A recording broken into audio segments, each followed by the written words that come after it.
What if I told you I figured out the darkest and cruelest part of the Void Century history? And this all happened by accident, something so disgustingly cruel that it only makes sense why the Celestial Dragons would want it wiped away from the world. Today I will tell you the truth about how the dinosaurs went extinct along with the ancient giants or the Oni Race, and why genocide is at the heart of this cruel historical atrocity, the true travesty to why Zunesha is the final remnant of his species, after witnessing his entire race being brutally slaughtered before his very own eyes. This is the One Piece extinction theory, and trust me, you're going to want to stay tuned to the very end for this one, because once we put all the pieces together, you will understand everything so much more clearly. So make sure you like this video to boost it in the algorithm, because we need to get this out to as many One Piece fans as possible.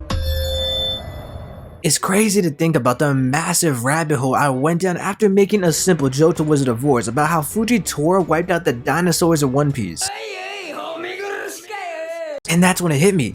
Am I going insane? Have I actually gone mad? Wait, what if a former user of Fujitora's Devil Fruit actually did use an asteroid or meteor to wipe out the dinosaurs in the past? This simple joke lit up a spark in my mind, and so as I dug deeper and deeper and researched for weeks on end, I've come across plenty of wild revelations of information that completely changed my view on the Void Century. I began to notice that there wasn't that many videos going into depth on what happened to the Oni race when researching for this video, or what happened to the dinosaurs or the dragons or Zunesha's race. Why are there no answers? The closest thing to explaining the Oni's importance is the Wizard of Oars, who consistently makes great videos on this channel, especially regarding the Oars being Joyboy theory. And I also saw Morj come to a similar conclusion that I will present today, being that the Celestial Dragons committed a great cleansing on the Oni race. So shout out to both of them, and I will leave a link to both of their videos in the description. Now it's time to expand on these ideas. Let's start out with everything we already know about the Oni race. The Onis, they also go by ogres, ancient giants. It's unclear if all members of the Oni race are giants. However, it does seem like the ancient giant term is very specific to the Oni race. Another interesting detail is the name ancient, because we know that the ancient name also has ties to the Void Century, or possibly even before that. For example, the ancient weapons or the ancient kingdom. Oni's notable features include their demonic physical appearance, including their horns, as well as their brutal physical abilities. Ancient giants are naturally powerful and known for being even bigger than the average One Piece giant. In chapter 668, Law speaks of the forced gigantification of humans. It says that the research has been in the works for centuries, and Law even says that they probably did this because if they could turn any soldier into a giant, they'd become invincible. And this power and destruction is worth so much more than the average human soldier. An army of giants would easily discourage enemies, and during this panel we see an Oars-like figure with the identical silhouette of Little Oars Jr. in Marineford. And speaking of Oars, the Oars family is one of the most notorious families in the entire One Piece world, with the Oars that we saw at Thriller Bark and also Little Oars Jr. III from the Marineford War. And we will be bringing up the legendary Oars continent pulling family later in the video, so keep this all in the back of your mind for now. In chapter 1025, during Yamato and Kaido's fight on the rooftop, we get some very insightful commentary from Kaido. He says, "You cannot escape your bloodline. You are the son of Kaido. Do you really think that the samurai see you as an ally? Friendship is a sham, it's all for show. They fear you. You must rule others with strength. You are the child of the ogres or the Onis. You are not meant to be friends with humans. That is your fate, Yamato." Due to this and the clear showing of racial issues in One Piece, I think it's fair to say that Kaido is implying that he has either experienced discrimination or prejudice acts of some kind, specifically because of him being the Oni race. Either that or he learned the racial history between humans and the Onis from the distant past, and possibly even both of these are true. We can also speculate on the other Oni members, as well as Gecko Mariah and the Toby Ropo, and personally I believe that Who is a mixed half Oni, half Third Eye clan member. Now quickly, before we move into the rest of the theory, let's talk about the Great Cleansing. The Gorosei have brought up the idea during the reverie that it's becoming time for a Great Cleansing, implying a few details. One idea is that the Great Cleansings have been carried out before, also that they have been playing nice with the world, but with everything going on, it's finally time to become the bad guys. And even though they're called Great Cleansing, these actually might be the Godosei's dirtiest little secret, as they are erasing history and erasing people from existence. The Buster Call of Ohara was a form of cleansing as they erased an entire culture, a very specific group that opposed them, and this brings me to the theory as to why the Godosei completed a Great Cleansing, or in other words, a genocide on the Oni race during the Void Century, as well as how they did it. We've already discussed the potential power of the Oni race. They're powerful, they're huge. The government is specifically aware of this power. They even captured Kaido, as I believe that they were running tests on him so they can continue their research on gigantification and the Oni race. We can kind of imply this because King was also there right next to him. And so if the Onis were the biggest enemy the government had back in the day, a race of devils, in fact it might even be the celestial dragons or humans who gave them the reputation of being evil, demonic, vicious beasts. The Onis posed such a great threat that the decision was made. A Great Cleansing was underway. A genocide so horrific that the reputation of the celestial dragons and the world government cannot be maintained if everyone knew the truth. And so over the years, over the passing of time, you could wipe away the dark history. This is one reason why the Void Century is so important. It exposes the truth about how far the world government is willing to go for power and to maintain it. They killed and slaughtered an entire race of Oni, similar to how they killed every last member of Ohara except for Robin, even the women and innocent children, even those who had nothing to do with the crimes of Professor Clover reading the poneglyphs. A genocide would really be a motivator to hide the truth from the world. Another reason why I believe that ancient giants must be tied to the Void Century is because of the fact that we know giants can live up to 300 years, and imagine an ancient giant in his prime for 100 years span. I'm assuming that the Onis can live for pretty long as well, considering that Little Oars Jr. III didn't appear to have any older features despite being in his 70s during Marineford. In fact, you might even be able to argue that he was in his prime. And so if the Oni race was tied to the ancient kingdom, it would make sense why they had to erase an entire 100-year time span, because if an Oni giant was the ruler of this kingdom during that time, they could easily rule for 50 to 100 years, an entire Void Century, without getting old. Another point to bring up as to why the giants are the most likely connected to the One Piece and the kingdom has to do with the existence of giant creatures. For example, there's Zunesha, who is, the Nakama of Joyboy. Zunesha himself is quite literally an ancient giant in the most literal sense. And then there's Poseidon, who can control the other ancient giants, the Sea Kings. And these people are all allies of Joyboy. Even the Noah, which was tied to Joyboy's promise, is massive. Elbaf giants are one thing, but these Oni Oars lineage family members are colossal titan levels of massive. I mean, Zunesha's legs are huge poles with extra limbs that move through the depths of the oceans, and he's still reaching heights tall enough to surpass the Cloud Islands of Skypiea. That brings me to my next point. Oars Is Joyboy. Now, I don't mean Little Oars III or even the Oars from Thriller.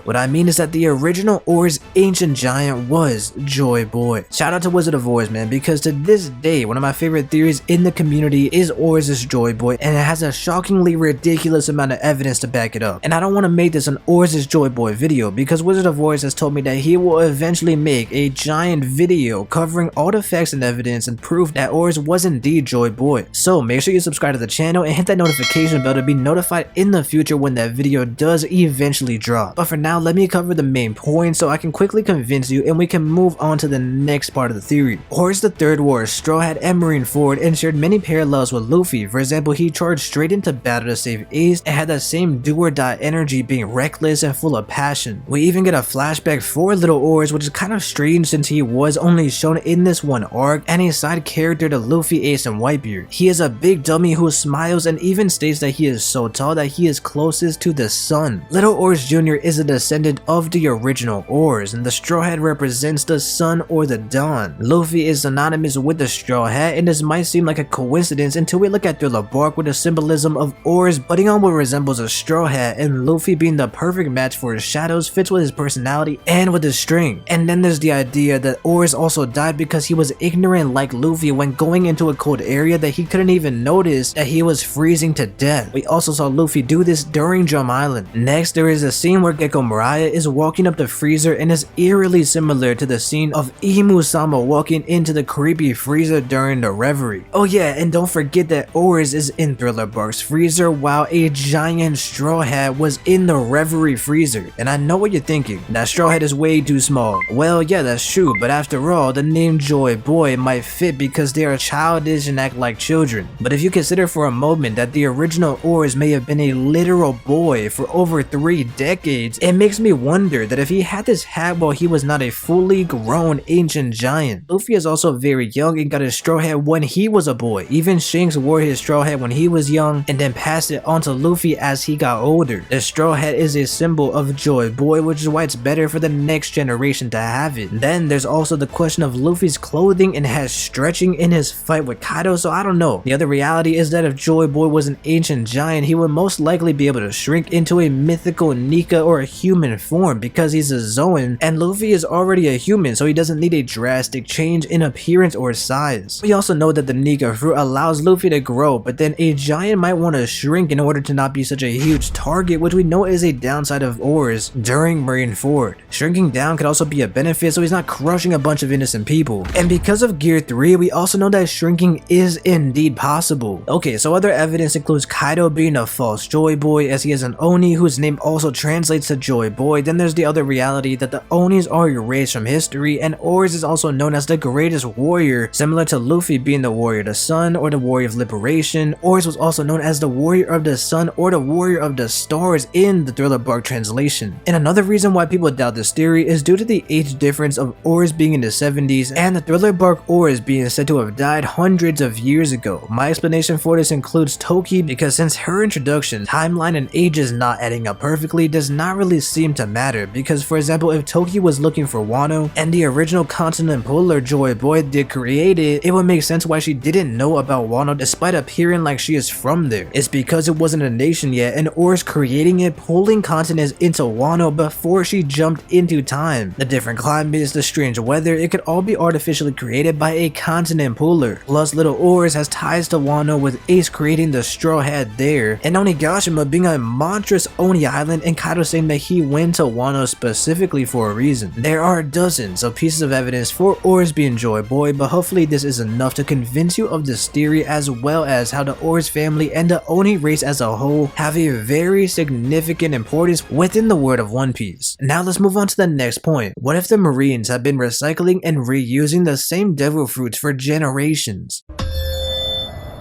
For creatures with such raw power and size, they are some of the most feared and hyped up races in the One Piece story. Kaido's obsession with the Oni race is only a glimpse with many unanswered questions, so how exactly did the world government pull off a genocide on the Oni race? And to answer this, we must dive into a theory that is as old as time. The world government has been reusing the same devil fruits for ages. First we learn about a concept through Sabo, that he inherited Ace's will when he ate the flame fruit, and Nika has a will of its own as well, which makes it seem like he either chose Luffy or Luffy's personality and nature was already something that fit the prerequisite preference for the devil fruit that was waiting to be accepted. Either way, it begs the question that if devil fruits alter the personality of a user, or does the devil fruit itself attract and seek a specific person already existing, a very specific personality and nature, and then simply enhance that? For example, Rob Lucci, he seems to become even more bloodthirsty from having the carnivorous zone. So was Rob Lucci always like this, or did the fruit simply enhance his behavior? Would that also apply to admirals and their sense of justice? For example, Akainu, he's a passionate, fiery, and explosive person, but on top of that, his devil fruit is the perfect power for how he fights and how he is willing to destroy anything that seems evil, like at Ohara, where he says that he must destroy evil at its very roots while massacring innocent people. We also get an Easter egg hint of foreshadowing by Oda during Punk Hazard, where we see that Aokiji and Akainu had changed the terrain of the island, a place where Vegapunk was studying gigantification, and the Onis are the danger logo, but we later see that there are actually ancient giants in lava and frozen in ice in Punk Hazard. The Straw Hats even mentioned that these are even bigger than your average giants, and we know that they also were creating the numbers as well. So could this be foreshadowing that the former users of these fruits were two of the powers used by the government to commit the genocide against the race? Now for the next bit of evidence that the Admiral fruits are being passed down through the Marines for generations, we have recently gotten one of the most convincing proofs yet with Admiral Greenbull. Admiral Greenbull speaks of prejudice breeding stability. He is a man who fully buys into the celestial dragon propaganda and false history. He fully believes that they are a holy, godly race of people. He even says how the law does not apply to Wano because they are not under the jurisdiction of the celestial dragon. According to Greenbull, this gives him the okay to slaughter thousands of innocent lives at Wano if necessary. Did Greenbull already have this kind of thinking, or did his fruit only amplify his views to make them extreme? It does seem to have a correlation to tie them together by fate. The proof that Greenbull's ideology and personality is somewhat tied to celestial dragons goes along with the forest god fruit specifically. We first see Greenbull in chapter 905 at the Reverie, and in the very next chapter, Garp is escorting Shirahoshi, and we see the statues of the celestial dragons, the ones from the past who are known as the descendants of the creators. Shirahoshi is asking about the trees at Merijoa, and Garp says that this is a man-made forest, and that's when it hit me. The forest was created by the forest god of the distant past. The red line is beautiful, luscious forest. How is this possible? We see that wherever Aramaki or Greenbull steps in disgusting ruins of Wano, he can create plant life. Green forest that emerged from his devil fruit out of nothing. And to me, this is all proof that a long time ago, a former user of Greenbull's fruit created the holy land of Merijoa for the celestial dragons and created the forest that we see. To me, it's evidence that the forest god has always worshipped the celestial dragons, with Greenbull repeating history in this way. This could prove that the very powerful and very specific admiral fruits have been passed down for generations with the highest ranks of Marines. And now you might be wondering, is there any more evidence for admiral fruits being passed down throughout the Marines for generations? Well, I actually asked some other One Piece theorists to go and give their take on it. First, I asked Threevil about this, and he mentions a good point about the original 3 admirals intentionally being Logia users. He says maybe Oda is showing and telling us how one fruit is stronger than another and inherently better, and this would imply that the government also knows this. For example, magma over fire, ice is greater than snow, you get the idea. Next, I asked Mr. Bushido on Discord, and he says it's always sunny in Enies Lobby and the island is attached to the other islands, but that's not how gravity works. This could be the work of the former user of Kizaru's light abilities, and Fujitori's gravity most likely awakened. And I gained some similar responses regarding Kizaru and Fujitora. For example, Parvision, who also brought up the possibility of Kizaru's light power being why Enies Lobby might always be bright, but he also mentions that in Long Ring Long Land, when Aokiji is introduced, he is referred to by the Godosei as the world government's greatest power. And yeah, of course it could be simply a reference to him being an admiral, but Parvision says how by proxy that could also be a reference to his devil fruit specifically. He also brings up how the world government may have wanted Morai's devil fruit and given it to him when he became a warlord, and then wanted the power back as they sent Doflamingo to assassinate him after he was removed from the position. And keep in mind, Doflamingo's also the one who acquired Ace's fruit. And then I asked my editor Dag from Dag Sake, who also brought up Fujitora and Kizaru. He goes on to say that Enies Lobby had a weird gravity-defying hole in the ocean, and it's daytime 24/7. Maybe those two fruits awakened in the past and had a similar fight to Punk Hazard and changed the essence of the island itself. Best Generation says the red line and different geography could be evidence of it creating magma, cooling it, positioning it on one line around the world. And then an interesting idea from Captain Goldenboy, as he says that Aokiji's devil fruit was used to create emus, freezers in Merijoa. And I actually completely agree here, because I even made a video about this kind of idea where Aokiji's awakening could have to do with cryogenic ice freezing, since he has attacks like Ice Time Capsule and even Ice Age. Finally, we have Prince from the Prince of All Anime channel, who says devil fruits are kept by world government and celestial dragons for their own purposes, and maybe based on the fruit. Bo was a slave, so they used to love fruit for their amusement. If the world government knows the future admirals and that they are guaranteed to be strong in the future, it would give those candidates the devil fruit earlier after realizing their potential. I do agree with this to a certain extent, and I will even add that we know that the world government goes after very specific fruits. Shout out to everyone who brought their own ideas and evidence to help me prove the point that the world government could be recycling the same fruits, or at least ending up with the same fruits in some twisted form of fate. I'll make sure to leave all these theories in the description as well. Big thank you to everyone for your input. Now I want to focus on Fujitora and then even Akainu and Aokiji's devil fruit, as I believe that these 3 fruits were used in the genocide of the Oni race. And so first, let's start out with Fujitora, the Zushi no Mi, or the gravity fruit. I mentioned earlier the joke about Fujitora nuking the dinosaurs from existence, but the more I thought about it, I wondered, what if this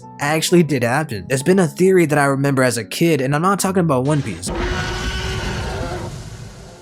I'm talking about real sci-fi giant lizard theories. The story of extinction from the dinosaurs being wiped out by a massive asteroid that once struck the Earth millions of years ago. If Fujitora can use meteors, why would an awakened user not be able to pull in an asteroid with his awakening? The most known story of the dinosaurs' extinction seems like something that Oda would jokingly add to the story, so what's the evidence for him actually going this route in the Void Century? In the One Piece world, history may be rewritten as a natural occurrence that wiped out the reptilian monsters, but in reality I believe the celestial dragons or the world government called up the extinction of the ancient giants and the dinosaurs got caught in the crossfire, in the crosshairs. I believe that dinosaurs are tied to the Onis and they were also killed by proxy, and I have evidence for that which we will get into soon enough. In chapter 393, during the Ohara flashback, we finally meet Nika Olivia, or Nika Robin's mother. We see a few hints from Oda that reveal the secrets of the ancient kingdom. This flashback is where we all first hear about this enormous kingdom and its importance as an enemy of the world government during the Void Century. And then the celestial dragon shoot Clover because he can reveal the name. The first hint to the ancient kingdom is the famous image that every theorist likes to bring up, the globe with multiple moons around the Earth. This could also be the Earth at the center of the solar system, but I find it less likely. However, why this all matters is because the moons relates to Lunarians, one of the two races of the ancient kingdom alliance. The godly moon race has gotten extinct, and I don't want to get too far into the Lunarian genocide, but I will make a separate video on that soon enough, with the parallels between the Oharans and the Lunarians, so subscribe for that. But then on the next chapter in 393, we see the second clue, a dinosaur fossil, and this has to be the second most important piece because the Oharans essentially figured out the Void Century through archaeology, researching books, and poneglyphs. You might say they're archaeologists, of course they would have dug up an entire dinosaur fossil. And yeah, that's my exact point. Oda is bringing up all this together in a masterful way, and it's been right in our face the entire time. So yes, the moon is a hint that the Lunarians were wiped out during the Void Century, and they were one of the main rulers of the ancient kingdom. But on the other side, the dinosaurs hint to the ancient giants, and you might think this is a huge reach, and I get it, trust me, but I will explain this further so when we talk about Kaido and Little Garden, you will understand. So just keep it in the back of your mind for now, and let's continue on the Ohara flashback. In this arc, we also get Jaguar D. Sal telling us that the Elbaf warriors are not the only giants, and I believe that he might have been referring to the ancient giants, or maybe more specifically, the Oars family. What if the Little Oars clan was actually a much more gentle giant-like clan, only terrifying when they were made upset by the world government? Little Oars Jr. III seems to act this way as someone who smiles and is a nice fun guy who Ace likes, but then is willing to fight to the death to save his friend. We also know that Professor Clover found the truth and kept the dinosaur up for display. It's so intrinsically important to the Void Century and the fake propaganda that the world government has spent the last 900 years to create. A completely false idea of the dinosaurs' extinction. The poneglyphs might even tell the tale of the ancient giants or even the Lunarians as well, the downfall of what truly happened to their extinctions, or maybe just it simply spoke about the Little Oars family or dinosaurs, I don't know. But we do know that there was a poneglyph at Ohara, and I always believed that Nika Robin actually did read the poneglyph because she said that she was spying on them, and we know that she could put an eye or ear in the room with her devil fruit abilities, and she could already read the poneglyphs from a young age. It's possible that she read that poneglyph at Ohara and learned about Oars here. And so to uncover if Robin did learn about Oars from her poneglyph research, let's take a jump at Thriller Bark. Despite being one of the most knowledgeable characters in One Piece, especially regarding mysteries and history around the world, Nika Robin almost never directly tells us what she's thinking. I mean, we didn't even know that Robin knew about Pluton being in Wano, as Oda decided to keep this a secret for 800 chapters. Yet surprisingly, Oda goes out of his way to showcase Robin acknowledging the legendary beast Oars, also known as the Continent Puller. And since they have the same name, it could be why Robin assumed that he was the original Continent Puller. Anyways, seeing seeing Robin's reaction here, it really made me think that she had learned about the original Oars through a poneglyph, or that he could have been integral to the Void Century. We have to remember how hyped the continent puller Oars really is. During Marineford, Oars was someone who was feared simply due to his name, simply due to his lineage. Oda uses Robin, who knows crazy conspiracies about the One Piece world, to showcase the importance of Oars. And then we also know that he is hyped up by Gecko Mariah, who has an obsession with the Oars lineage. And Nico Olivia states in chapter 393 that she cannot leave these artifacts of humanity behind. Of course, the poneglyph is one of these important artifacts, but like I mentioned earlier, there's also the books, the globe, and the dinosaur fossils that also hint at this. And to take this even a step further, let's move on to Louis Arnold.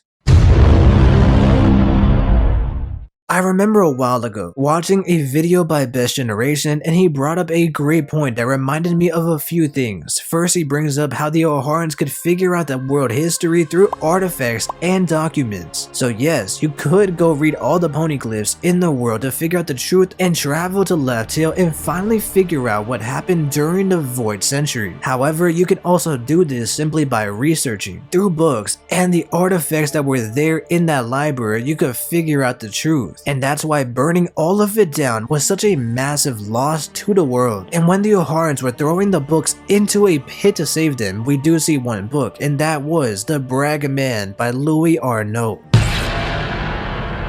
Best Generation brings up the Brag Man specifically and how is one of the books that we saw during the Library of a Heart incident. Now you might be wondering, what is the Brag Man and why should I care? The Brag Man is a book with a bunch of tales that seem like tall tales, fairy tales, fantasy. The book is written as fictional romance, or implying that these stories are fake. But we find out that these stories are actually real because Nami has the Brag Man and she realizes that she has heard of Little Garden from these ridiculous stories, and that's when you realize that the ancient island is real and that this book is one of the artifacts that the Oharans use to uncover the truth of the Void Century or the Ancient Kingdom. And shout out to Best Generation, man, go check them out after this video because these are some very interesting points. Now it's assumed that Louis Arnaud would have went to Little Garden within the last couple of decades, maybe even centuries, and wrote about Dorian Brogy, and that's probably true. But what if I told you that Louis Arnaud, the man who wrote the Brag Man, was someone who existed much longer before? I remember Best Generation pointing out that the world government can never go against the Brag Man because it was implied to be fiction, lies, and creative stories. It's the perception of the Brag Man that kept it alive. Purely absurdism. But eventually the Brag Man became so famous around the world that people would end up sharing these stories, like Usopp, who foreshadows Little Garden during his introduction. Now the proof that Little Garden is tied to all of this is in the name itself. Little Garden, or in other words,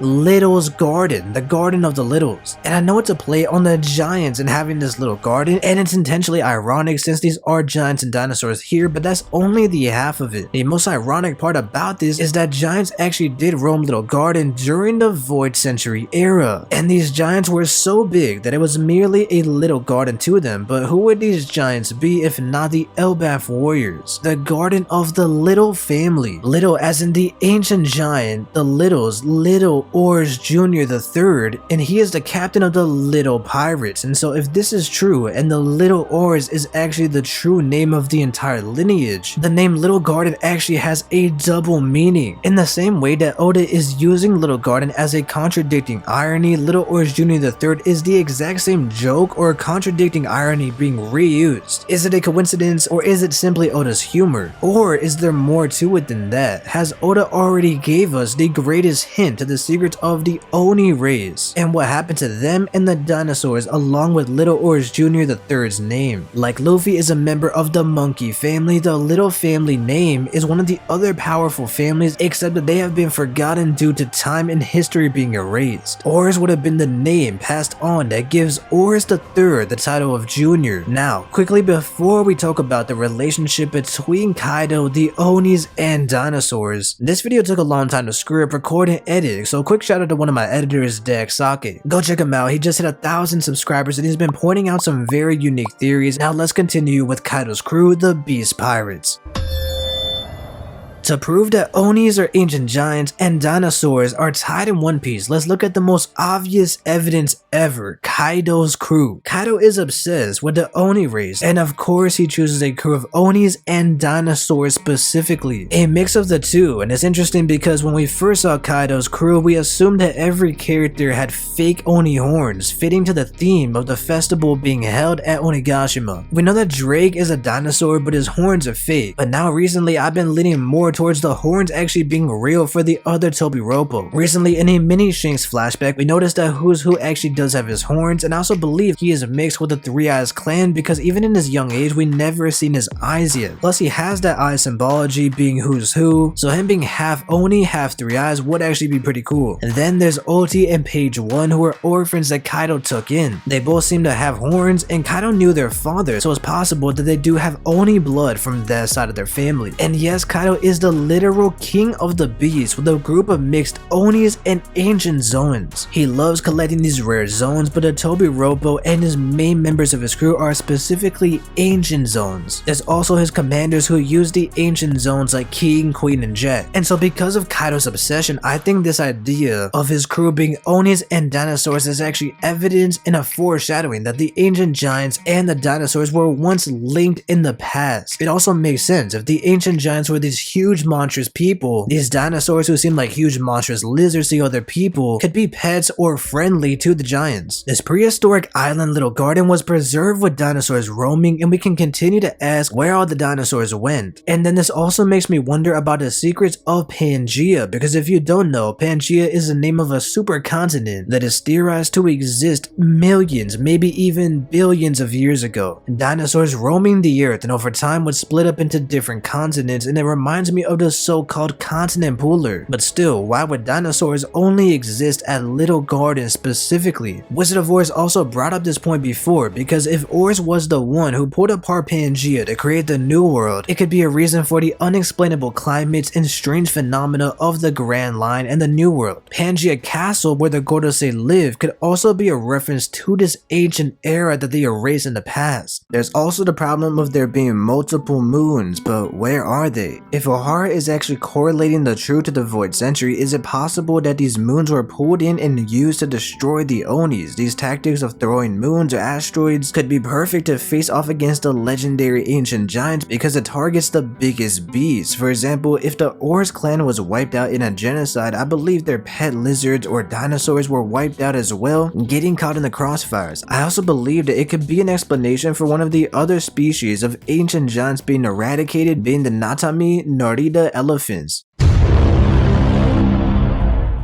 Oda confirms Zunesha is not one of a kind. There was once a species of these extra-limbed elephants, but once again, where are they? These creatures alongside the dinosaurs may have been caught in the crossfires, and it would be hard for someone like Zunesha to dodge these kind of attacks falling from the sky. If Oars really was Joyboy, and we know Zunesha was his nakama at the time, is it possible that Zunesha was younger when he first met Oars towards the beginning of the Void Century? So it would mean that they could have been friends for at least almost a century, and it could explain why Oars ruled for so long with the ancient kingdom alongside other events being these other genocides. All of this could have happened in a 100-year span, and these two characters could have been alive for most of it, maybe even all of it. And so I would love to see a lot more of Zunesha's backstory one day and see if he truly is the last of his kind. Now, aside from the Onis, the race of giant elephants, and the dinosaurs, there was one other species of massive creatures involved. I would like to add the dragons to this list.